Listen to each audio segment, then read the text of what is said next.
je m'appelle Suzanne. Je suis arrivée dans la région il y a un petit peu plus d'1 an. Je suis née dans une famille chrétienne et pas vraiment pratiquante, si ce n'est pour les sacrements officiels. C'est sans réelle conviction que j'ai fait ma première communion et sans en comprendre le véritable sens vers l'âge de 10 ans. Pourtant, entrer dans une église, allumer un cierge, dire quelques mots pour mes êtres chers, c'est quelque chose que j'ai toujours fait. Croyante, mais un peu fâchée avec ses représentants, Dieu oui, ses serviteurs bof, trop rigoriste, trop moralisateur pour moi, peut-être. C'était sans compter avec la rencontre du père Ludovic Marie, le père André ou le père Gerson, pour ne pas les nommer, qui sont de véritables guides spirituels en toute humilité et bienveillance, et que je tenais à remercier. Enfin bref, j'étais juste convaincue que pratiquer tous les dimanches n'avait pas un grand intérêt. J'étais une chrétienne seule, et comme tout le monde le sait, une chrétienne seule est une chrétienne en...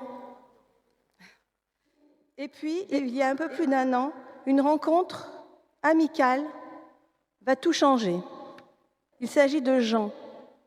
Jean, je le rencontre hier à un cours de peinture. Lui donne des cours, moi je les reçois. Notre amitié est une véritable grâce de Dieu. Jean est sur mon chemin, je le sais aujourd'hui, pas tout à fait par hasard. Il est très pratiquant et nos sujets de conversation vont très vite être centrés sur la religion et la pratique de celle-ci. Du coup, aujourd'hui, je peins beaucoup moins bien que je ne prie. Il y a ses arguments, j'ai les miens contraires. Cela va durer plusieurs mois de discussion avant qu'il ne me donne l'envie de venir un dimanche à la messe. Et c'est à Pâques l'année dernière que je le fais à son insu. Je me mets dans les rangs, au fond de l'église, et je trouve cette messe différente, active. Je me sens bien, vraiment bien. Rapidement, je vais revenir de façon plus régulière le dimanche. Et puis Jean commence à me parler du parcours alpha. Je décide de m'inscrire, histoire de voir. Les 2 premières soirées me laissent sceptique. Je ne suis pas sûre de vouloir continuer. Puis j'y retourne quand même. Et les débats commencent à vraiment faire écho en moi. Je rentre de ces soirées où l'Esprit Saint est souvent évoqué, de plus en plus en paix et en accord avec ce que j'attendais du parcours alpha. J'écris des poèmes qui glissent d'un jet et qui honorent Dieu. J'attends ces soirées avec impatience, je prie plus souvent, différemment. Et puis arrive le week-end de l'Esprit Saint. Des louanges, des prières, des partages, des échanges, de la bienveillance et la prière des frères. On prie pour moi. J'ai très chaud dans mon dos, j'ai envie de pleurer et les choses s'accélèrent. Je ressens la présence de Dieu avec force. Je prends conscience de son amour infini pour moi. J'étais aveugle et ne voyais pas cette main tendue. J'ai pris la main de Dieu et ma vie entière lui appartient désormais. 3 décisions s'imposent à moi. Esprit Saint, merci. L'importance pour moi de reprendre l'Eucharistie, que je n'ai plus prise depuis plus de 45 ans, me confesser et préparer ma confirmation.